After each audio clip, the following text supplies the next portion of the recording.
Happy Thursday. What's going on, guys? It's Ricky here with a super quick market update. I'm sure a lot of you guys are asking, why are markets pushing up higher? I think we all have that same question, especially when you begin to actually figure out that a lot of the news that is currently being shared is not incredibly bullish. But again, I'm just going to be sharing some of the details of what I've learned so far. You guys let me know down in the comment section what you think. If you find anything that supports this bullish move, feel free to share it down in the comment section. We'd love to learn more. I really hope that you learned something new. And if you do, please consider dropping a thumbs up and subscribing if you feel like we're into it. NASDAQ market, again, during the entire pre-market session, lower highs, lower lows, especially if you understand what's going on overseas.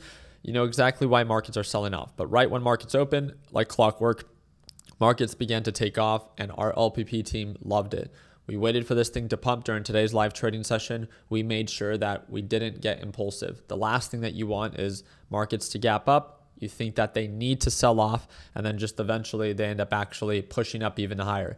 So again, it's the simple things like that that play a huge role in your ability to actually take a successful trade and waiting for actual confirmation to be in your favor.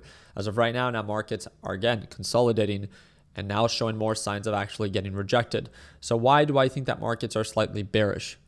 Fed Chair Kevin Warsh is reportedly prepared for a September rate hike if inflation rises. What do you mean if inflation rises? Inflation is set to rise for the month of July. That's going to get reported. Oil prices are rising. Oil price is the biggest contributor to our rising rate of inflation. The only reason that in June inflation actually dropped was because, again, the month prior when it got reported, we had the ceasefire, the 60-day ceasefire.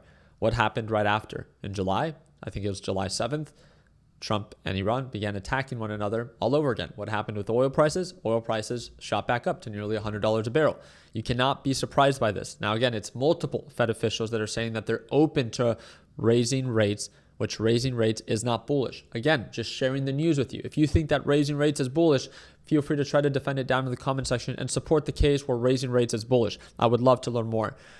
Crash in Japan, over 13.6 trillion yen or Japanese dollars has been wiped from the Japanese market as the Nikkei is down 1.3%. It's happening again. Again, we talked about this. The market likes to ignore this based off of the announcement that Trump made of a potential peace deal that has still not been signed. It was supposed to get signed yesterday, got pushed back to today. Now it's getting pushed back to the end of the week. Like clockwork, Trump is just kicking the can down the road so he can attack over the weekend so markets don't get influenced. The Japanese market is still experiencing a negative catalyst. This was a pressing issue a week ago, 2 weeks ago. This is still a pressing issue as of right now. And even worse, the South Korean market has plunged 4.6%. SKHY is down 10.4%. Samsung is down 6.3%. Again, terrible for chip companies, and it's likely to only get worse because a lot of those investors are incredibly leveraged. None of the news that you are currently reading is bullish, but yet markets are trying to pump up higher. Again, nothing wrong with being invested long term, right? That's why we're all here. With that being said, I think it's very, very important to be aware of overbought levels. Historically speaking, NASDAQ tends to get rejected right around 729 to 730, right? Or 720 to 730. We're right around that range, right? Be careful. There's nothing wrong with being invested, but it's a risk to reward. At these elevated levels, does it actually make sense to add more to your position, or does it make more sense to trim based off of downside potential? Again, if you can see the red flags beginning to present themselves, all you want to do is be slightly cautious. Not be scared to be invested, but to be cautious and not leverage. So if markets do pull on back, you're prepared for it, right? None of us can predict the future, but we can all prepare. You can have money on the sidelines, making sure that if markets do sell off, you welcome it. And the only people that get scared when markets pull on back, and you'll see people in the comment sections, markets aren't going to pull back. They're scared, right? They need markets to keep on pumping, maybe because they have a terrible average purchase price and they don't want to manage and mitigate risk. Remember, markets rally, markets correct. Markets are incredibly volatile right now, especially with everything that's being reported. And we have even more earnings being reported shortly after markets close. So I'm really excited to see what actually ends up unfolding. And if you look at this, again, the NASDAQ market still holding at these elevated levels, but there are some really beautiful setups like SanDisk. SanDisk was down a significant amount, tried to recover, and it's recovered a really good amount.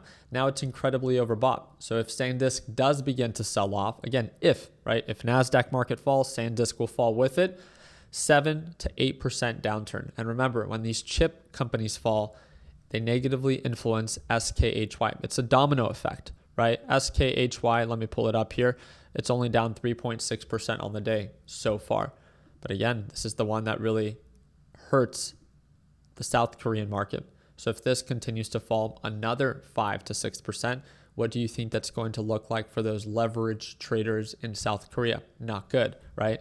And when you begin to kind of zoom out, you can see that, hey, we have a lot more gap down potential based off of current highs that we've slightly recovered from based off of no good news, right? It's just a relief rally.